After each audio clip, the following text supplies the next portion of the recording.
नैबे थांनाय मासनि जुननि नै नायदो 1,41,666 रुपिस। खुलुमबाय रायजोफोर, आङो मैया मोनसे भिडिअ होदोंमोन। बे भिडिअनि गेजेरावहाय गोबाङानो गाज्रि कमेन्ट होदों, नाथाय बे भिडिअनि गेजेराव खिथानाय बायदिया गासैबो सैथो। बेयो माबा मोनसे गाज्रि मावनाय एबा गाज्रि खामानि मावनानै रां आरजिनाय नङा। आङो नोंथांमोननोहाय प्रुफजों लोगोसे दिन्थिनो हायो, मानोना बेफोरबायदि गाज्रि मावनायखौ आंबो नोंथांनि सिगाङाव खोन्थानाय नङा। होमबा नङा बेफोरबायदि गाज्रि मावनायखौ प्रमोशन खालामनानै होनो थाखाय। आं बेखौ मानो प्रमोशन खालामदों, माने बेफोरबायदि रां खामायनो हायो होननानैहाय बयनिबो गोसोआव फोजाखांहोनो थाखाय, जोंनि बर' सुबुंफ्रा बिदियाव खामानि मावनानै दङ बेफोरबायदि आङो नोंथांमोननो खोन्थानो थाखाय बे भिडिअखौहाय बिथांमोननियावहाय रिक्वेस्ट खालामनानैहाय आङो बानायनाय जादों। बिथांमोननि इनकामखौ नुनानैहाय नोंथांमोननो खोन्थाहरनो होननानैहाय आङो बे भिडिअखौ लानाय जादों। नाथाय बेफोरबायदि गाज्रि खामानि मावनायनि भिडिअखौ आंबो बानायनाय नङा। नोंथांमोना बेखौ फोथाय, आङो बेखौहाय प्रुफजों लोगोसे नोंथांमोननो दिन्थिगोन। नाथाय रियेल बिसोरो खामायो, रियेल बियो सैथो। नाथाय आं नायजोबखांखाबाय आरो आङो नोंथांमोननोबो बिथांमोननि एप्सआव थांनानैनो जोङो गासैबो प्रुफखौ नायजोबनि बिथांमोना बेसेबां रां खामायनो हायो।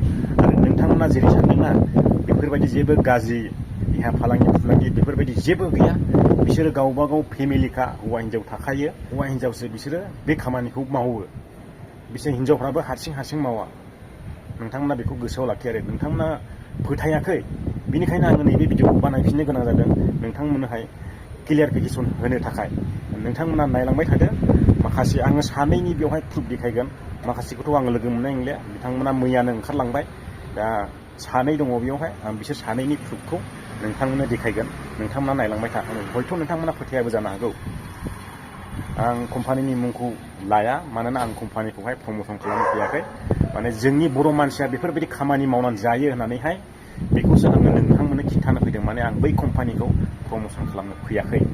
आं सिगाङावनो बेखौ थाल्ला बुंखायो। नाथाय बेफोरबायदि जेबो गाज्रि गैया, जेबो गाज्रि खामानि मावनाय गैया बेयाव जेबो देहानि सोमोन्दो, देहा फालांगि बेफोरबायदि जेबो हाबसननाय गैया।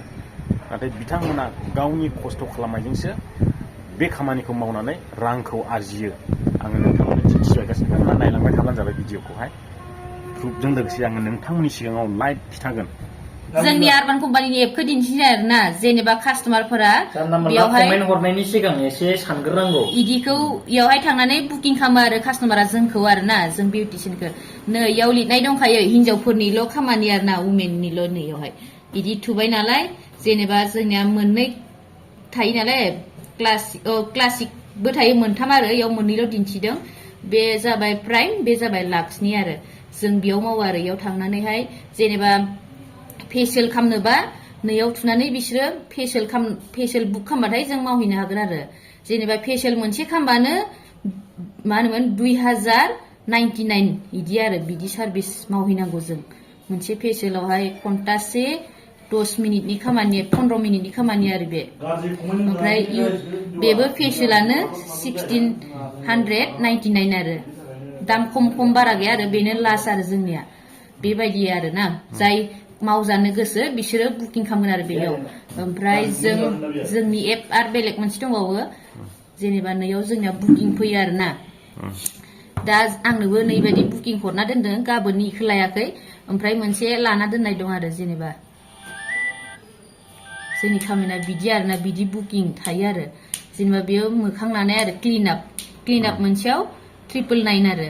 ओमफ्राय बे जाबाय आथिं हुनाय आरो 1049 रुपिस इदि। ओमफ्राय जेनेबा गासैजों 2096 रुपिस जादों नालाय, ओमफ्राय जोंनिफ्राय कम्पानिया 44 माबा लांबाय आरो, 440 थाखा लांबाय आरो जोंनिफ्राय। ओमफ्राय खावसेया जोंनाव थालांसिगोन आरो बिदि। ओमफ्राय मावग्राफोरनिफ्राय जों दा मावनायनि पेमेन्ट मोननायखौ मासे मोननायखौ दिन्थिलांसै आरो।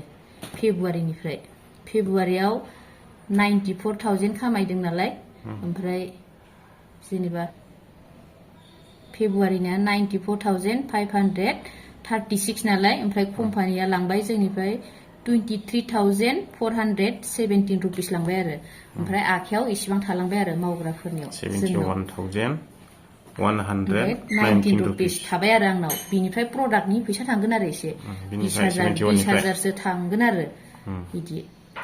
ओमफ्राय बेयो मार्चनि 76 6 रुपिस आरो ओमफ्राय कम्पानिया लांबाय 23,039 रुपिस लांबाय ओमफ्राय आंनि आखायाव थालांबाय नालाय 52,964 रुपिस थालांबाय बे एप्रिलनि 36 आव खम जाबाय आरोना नों बांसिन बुकिं एक्सेप्ट खालामबानो बांसिन मोनबाय ओमफ्राय खम एक्सेप्ट खालामबाथाय खम थागोन आरो नोंना ओमफ्राय मावनायजों खोथा जाहैबाय बे मे मासनि 55,000 आरो ओमफ्राय बे जुन मासाव 80,954 रुपिस ओमफ्राय कम्पानिया आर्बान कम्पानिया लांबाय आरो आंनिफ्राय 22,022 रुपिस ओमफ्राय 58,000 ओमफ्राय 938 आं खालामबाय आरो बेखौहाय डाइरेक्ट नोंनि एकाउन्टाव ट्रेन्सफार खालामना लानो बे सानथामाव मोनगोन जोंना जेनेबा आं दिन्थिहैफिननोसै आरोना दिनै आंनाव साननैनि आरो बे समबार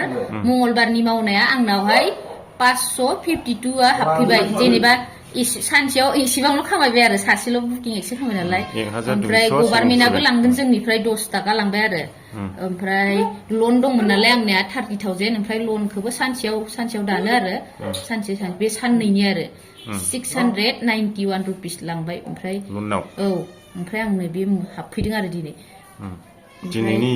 दिनै हाबफैदों ओमफ्राय दाखालिथ' जेनेबा बे शुक्रबार हनिबार देवबार सानथामाव 17,413 रुपिस खामायदोंमोन आं ओमफ्राय जेनेबा कास्टमारा डाइरेक्ट फैसा हरबाय नालाय 5,802 रुपिसा ओमफ्राय आंनाव दाखालि समबाराव एसेबां हाबफैदो आरो 9,209 थाखा हाबफैबाय आरो बिदि सानथामाव खेबसे मोनो ओमफ्राय शुक्रबार हनिबार देवबारनिखौ समबाराव मोनो समबार मंगलबारनिखौ बुधबाराव मोनो आरो बुधबार बिस्थिबारनिखौ शुक्रबाराव मोनो बिदि नोंथांमोननो बेवहाय मबाइलाव एप्स खुलिनानैनो क्लियार देखायबाय नोंथांमोना गाज्रि कमेन्ट होगासिनो दं नालाय माखासे रायजो राजाफ्रा दा बिनि थाखायनो दिन्थिनो गोनां जाबाय आरो माने प्रुफजों लोगोसे दा नोंथांमोना फोथाया बे नोंथांमोननि सायावसै जाया बांसिन मावो बे बांसिन खामायनो हासिनो आरो नाथाय बे फेक नङा आरोखि जों बुंनाया फेक बुङाखै आरो रावबो गाज्रि खामानि मावा जोंबो गाज्रि खामानि मावग्राखौ